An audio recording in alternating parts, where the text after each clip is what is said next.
대답하시되 누가 내 어머니이며 동생들이냐 하시고 둘러앉은 자들을 보시며 이르시되 내 어머니와 내 동생들을 보라. 누구든지 하나님의 뜻대로 행하는 자가 내 형제요 자매요 어머니니라. 오늘 본문에서의 이 예수님의 새 가족 공동체에 대한 선언이 있었기 때문에 이 피 한 방울 안 섞인 여러분들에 대하여 제가 형제님 자매님 이렇게 부르는 거 아닙니까? 오늘 본문에서 예수님이 선언하시는 이 하나님의 새로운 가족 공동체로 우리를 묶어주셨다고 믿기 때문이에요.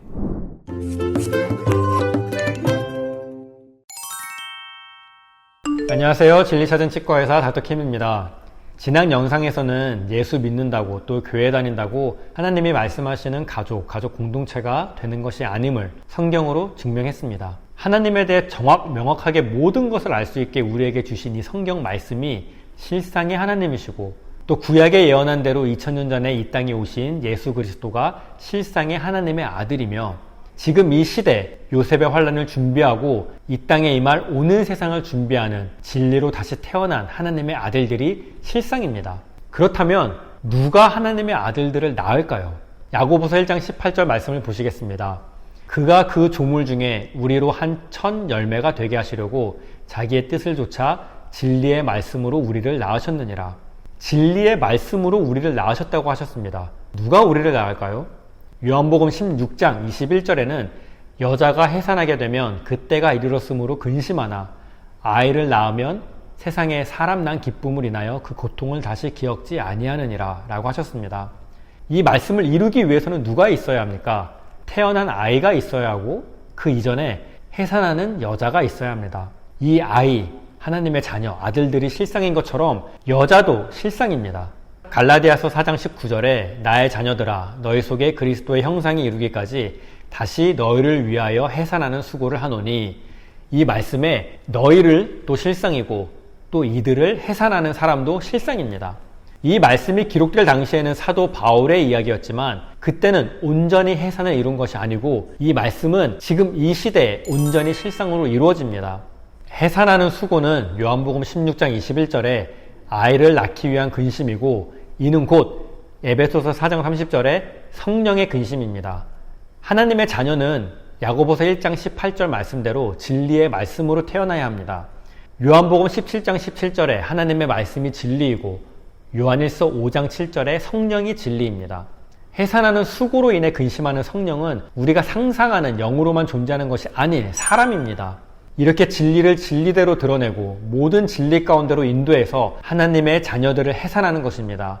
이 여자가 요한계시록 12장 1절에 하나님과 동행하는 해를 입은 한 여자이고 2절에 하나님의 아들들을 해산하는 여자입니다. 또 5절에 여자가 아들을 낳으리니 이는 장차 철장으로 만국을 다스릴 남자라. 그 아이를 하나님 앞과 그 보좌 앞으로 올려가더라. 이 말씀대로 로마서 8장 19절에 피조물이 고대하는 하나님의 아들들을 진리인 하나님의 말씀으로 해산하는 여자이며 마지막 때 곤중의 권세 잡은 자, 옛뱀, 곧 마귀와 싸우는 실상의 사람으로 오신 성령을 말씀하십니다. 성령, 하나님의 성령을 상상만 하는 사람은 기도하며 성령의 음성을 듣는다고 하고 방언이 성령 받은 증거라고 합니다. 이렇게 주관적이고 막연하고 추상적으로 성령의 인도하심을 받는다고 말을 하는 것이 지금 전 세계 기독교의 실체입니다. 이렇기 때문에 하나님의 성령을 근심하게 하는 사람이 누군지 모릅니다. 스스로 성경대로 기도한다고 하는 사람은 하나님의 성령을 근심하지 않게 해주세요 라고 기도합니다. 더 어리석은 사람은 자신은 하나님의 성령을 근심하게 하지 않는다고 생각합니다. 자신은 교회 다니고 있으니까 예수 혀로 말하니까 교회를 안 다니는 사람이 성령을 근심하게 하는 거라고 생각을 합니다. 그러나 하나님의 성령은 기록된 말씀이 실상이 된 사람으로 하나님의 아들들을 해산해야 되기 때문에 아이가 태어나서 성장할 때까지 고통하고 괴롭게 애를 쓰는 마음, 곧 거룩한 근심을 하며 이를 두고 성령의 근심, 요한복음 16장 20절 21절에 해산의 근심이라고 하는 것입니다. 육으로 가족은 누구나 다 아는 가족입니다. 하지만 그 가족으로는 절대 영원한 가족이 될 수 없다는 것은 창세일의 지금 이 세대까지 역사를 통해 증명된 사실입니다. 사람의 수명은 100년 이내, 길어야 120년, 130년이었기 때문입니다. 만세전에 하나님께서 정하신 가족이 영원한 가족입니다. 하나님은 아버지시고 호세아 2장 19절 20절에 내가 내게 장가들어 영원히 살되 의와 공변됨과 은총과 긍휼이 여김으로 내게 장가들며 진실함으로 내게 장가들리니 내가 여호와를 알리라. 이 말씀이 사실이 된 사람이 어머니이십니다. 그래서 계시록 12장에 해를 입은 여자라고 하셨고 예수 그리스도를 통해서는 요한복음 14, 15, 16장에 또 다른 보혜사인 진리의 성령이라고 예언해 두셨던 것입니다. 이분이 은혜로 교회 신옥주 목사님이십니다. 그리고 이 영원한 가족은 반드시 예수 그리스도를 믿는 자들 중에 하나님께서만 아시는 한 날인 지금 이 세대의 사실이 되어 영원한 언약의 실상이 되는 하나님의 아들들이 가족이 되는 것입니다. 아버지의 뜻대로 육의 삶을 무효하고 자기의 살던 곳을 떠나 하나님의 뜻을 좇아 예배 두신 땅, 광야 자기 곳, 자기 고토, 여호와의 땅에 가서 영원한 기업을 일으키며 기근과 대환란을 실상으로 준비하는 은혜롭 교회 성도들이 하나님께서 예정하신 영원한 가족입니다. 이찬수 목사님, 이렇듯 성경은 성경으로 해석해서 분별해야 합니다. 단순히 교회 다니며 형제 자매요, 더 나아가 예수를 믿으면 가족이라고 하는 것은 사람 수준이고 진리를 진리대로 알지 못하고 성경을 문자적으로만 보고 말하는 하나님과 전혀 상관없는 말, 곧 귀신의 소리입니다. 아모스서 6장 12절에 그런데 너희는 공법을 쓸개로 변하며 정의의 열매를 인진으로 변하며 허무한 것을 기뻐하며, 이 말씀대로 하나님의 말씀을 사람 생각으로 바꾸어서 영혼을 죽이는 쓸개로 만들고 1만 성도 파송이 하나님의 뜻인 것처럼 속고 속여 이 허무한 것을 기뻐하는 너희가 바로 목사님이십니다. 목사님께서는 사람 보이게 욕심이 없고 또 지역 다른 교회를 배려하는 듯이 포장된 1만 성도 파송 대신에 성경을 이용한 거짓말을 그치고 누가복음 18장에 부자 관원에게 예수님께서 답하신 것처럼 지금 분당 우리 교회 담임직에서 내려오실 수 있으십니까? 목사님은 지금 이사야 66장의 소에 해당하며 그 예배는 영혼을 죽이고 있다고 성경에 판결되어 있습니다.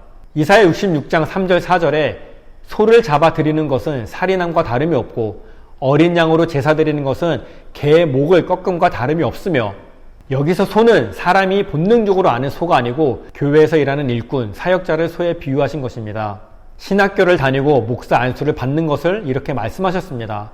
하나님의 가르치심이 아니고 사람이 거듭나지 않은 상태로 성경을 사용하고 예배를 드리는 자체가 사람을 죽이는 것입니다. 앞에서 말씀으로 증명했듯이 지금 목사님은 성경을 성경으로 해석하지 않고 너무나 추상적으로 문자적으로 성경을 보고 사람의 시각으로 사람 수준으로 설교하고 가르치고 있는 소에 해당합니다. 목사님의 설교로 목사님 자신도 죽고 듣는 교인도 죽이고 있습니다. 이를 소를 잡아 드리는 것은 살인함과 다름이 없다라고 하신 것입니다. 또 목사님 밑에서 어린 양 곧 예수 이름으로 예배를 드리는 것은 개의 목을 꺾음과 다름이 없다고 하셨습니다. 이사야 56장 11절에 이 개들은 탐욕이 심하여 자고한 줄을 알지 못하는 자요, 그들은 몰각한 목자들이라. 다 자기 길로 돌이키며 어디 있는 자이든지 자기 이만 도모하며. 이 개는 하나님의 길로 인도하지 못하는 몰각한 목자를 가리킵니다. 또한 이런 예배에서 성경과 다른 거짓말로 지어낸 설교를 듣는 것이 드리는 예물은 돼지의 피와 다름이 없고에 해당합니다. 돼지는 그런 거짓말 설교를 듣고 헌금한 교인이며 그들의 예물을 돼지의 피에 비유하신 것입니다. 마가복음 5장에 귀신이 돼지에게 들어가 바다에 몰수한다고 하신 말씀이 바로 이런 교회에서 예수 이름으로 드리는 예배를 뜻하신 것입니다. 목사나 교인이나 성경을 사용하고 예수 이름을 사용해도 하나님의 뜻을 모르는 사람들은 다 여기에 해당합니다. 전 세계 예수 이름을 사용하는 모든 종교 지도자들과 목사님이 소, 개에 해당합니다. 지금은 마지막 때로 이 땅에서 이루어질 오는 세상, 예수 그리스도의 재림, 악이 그치고 하나님만이 하나님이 되시는 세상을 준비하며 그 전에 닥칠 기근, 대환란을 준비해야 합니다. 이러한 하나님의 뜻과 계획은 하나 알지 못하고 1만 성도 파송이라는 겉으로 보기에는 선해 보이는 일을 하나님이 지금 원하시는 일이라고 속고 속이면 안 됩니다. 지금은 이 땅을 향한 하나님의 심판과 재앙이 시작됐습니다. 하나님께서는 당신이 하실 일을 사랑하시는 자들에게 미리 말씀하십니다.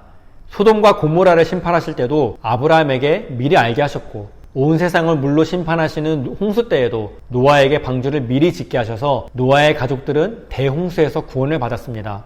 노아가 방주를 지으라고 하시는 하나님의 말씀을 지켜 실행하지 않았다면 홍수에 다 죽어들 것입니다. 하나님께서도 말씀을 미리 하셨지만 사람도 곧 노아도 그 말씀대로 지켜 실행했으므로 살아날 수 있었습니다.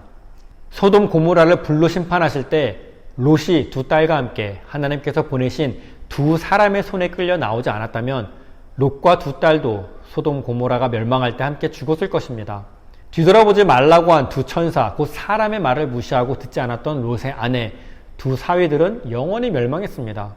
요셉의 시대에 온 세상을 기근으로 심판하실 때 하나님께서는 이런 환란이 닥치기 전에 요셉을 애굽으로 팔려가게 하시고 옥에 갇히기도 하고 고난을 당했지만 이는 야곱과 그 가족을 대흉년 곧 기근에서 건지시는 하나님의 뜻이 요셉을 통해서 이미 실행되고 있었습니다.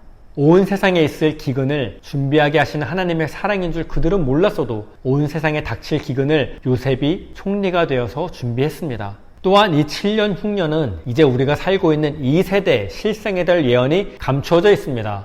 흉년은 실상이 되었고 요셉의 가족들은 요셉을 통해서 하나님께서 예배하신 대로 흉년에서 살아날 수 있었습니다.